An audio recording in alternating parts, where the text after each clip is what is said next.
What's up, and welcome to the Sisterhood Corner. To the newbies, welcome. To those who've been here before, welcome back. Another letter. This one reads, Marriage, my biggest regret. Hi, Sisterhood Corner.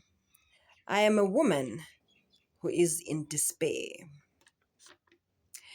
I have always taken pride in being a bright spark. Before getting married, I was renting a beautiful apartment, had my own car, and was well on my way to great heights career-wise. I wasn't thinking about marriage. So one of my main goals was she goes, I wasn't thinking about marriage. Therefore, one of my main goals was to work towards buying my own home. I was also exceptional when it comes to saving as well as investing my money. Actually, being financially savvy is something I was taught by my father at a young age. And that really came in handy. I was living a pretty good life. And for someone who came from humble beginnings, this was quite an achievement. It was nice to see my hard work paying off. I met my husband round about this time of my life. Everything else was going well in my life, but I had not really paid much attention to my love life. So he was a welcome distraction, I suppose. We got married 16 years ago, and how I wish I could turn back the clock. My life is a far cry from the promise it once held. It once was full of. It was once full of, right? Bad financial management on my husband's side has plunged us into ruin. From people who once owned a beautiful home in a nice part of the city, we are now living in a shack. Granted, the shack is on a standalone yard, land we purchased years ago as part of our idea towards building a semi-rural home. But that was supposed to be a place that we would go to in future. That future wasn't now. So basically, all the future plans have now fallen into to current.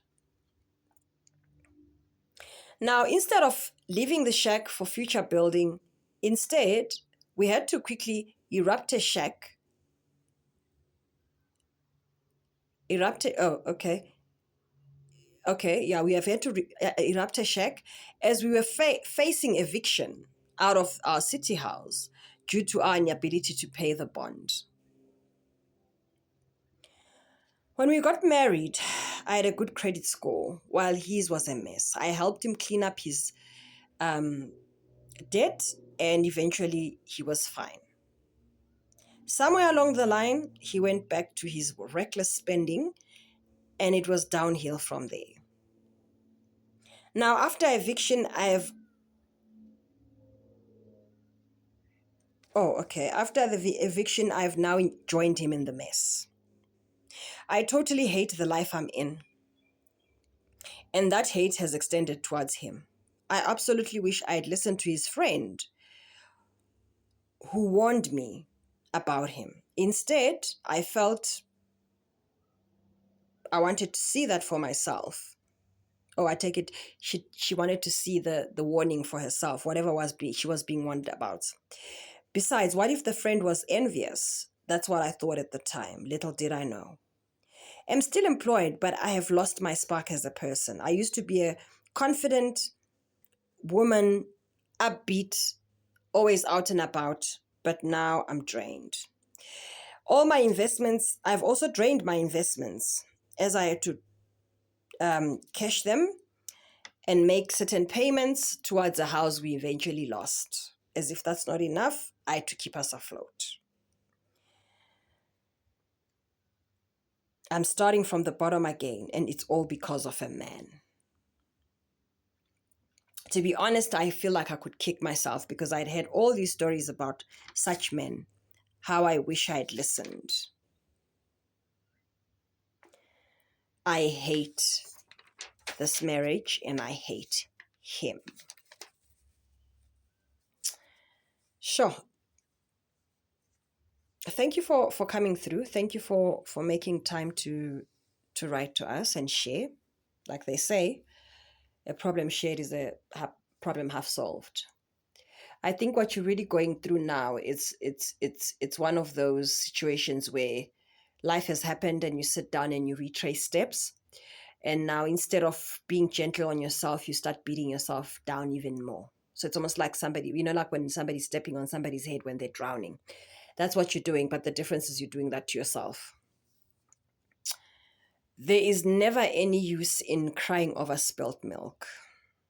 I think where you are now is you're busy lamenting the person you used to be, and that's because now you married a guy who wasn't financially savvy, and you thought perhaps with you could, typical of us women, you thought you could, you know, teach him your ways, and he will pick it up, and he will probably even appreciate it and run with it, and that's what we do normally when we're in love.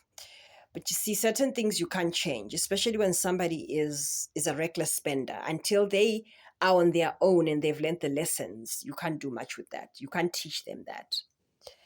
Um, and I think in a situation where they're married to somebody who's financially savvy, they kind of like they now relax even more because they know whatever happens, that other person who's the more responsible one will pick up the slack, right? So unfortunately, you've had to learn the hard way. With that having been said, it's not too late. You still have your job, you're still financially savvy. It's not like you're stuck in a place where, it's one thing if you'd said you were renting in a squatter camp somewhere, then it's like, okay, now it's really tough because it's not even your own place, but it's your own land, you bought it, it's your own stand. You erupted the shack as a matter of emergency, but it doesn't have to stay a shack. You see, sometimes things happen quicker than we anticipated. According to you, this was like in your future plans, but not now. But what if maybe there is a reason why you've been pushed there so quickly? It's interesting how God will redirect your life. You think you know what's best, and then He redirects it in an even much better place. For somebody who's as exceptional as you are with finances, I can promise you now, this is the time to save money. Because where you are, there's no bond and there's no rent. You don't mention whether you have kids or anything like that. So I presume you don't. Um, but even if you do, imagine how much money you're now saving in terms of bonds and all of that. Look at it as a saving. That shack won't stay a shack. Eventually you will build. Eventually you'll curve up a life. And like you said, it's semi-rural, so it's not, staunch rural. So you will find a way to slowly develop one thing at a time and so forth until you find your feet. I think you've been redirected so you can regroup. And therefore, you can save a lot of money. You see, the nice thing with you is you're not just redirected as somebody who's just blank in terms of how to put your money and build it. For people like you who know how to build money, I promise you that's actually the blessing you needed. Credit score, it will improve one day, right? When these things happen, evictions and all of that, these things get expunged after a couple of years. Just find out, you know what I mean? Before you lament that as well, as if though it's the end of the world. It's really not the end of the world, right? So I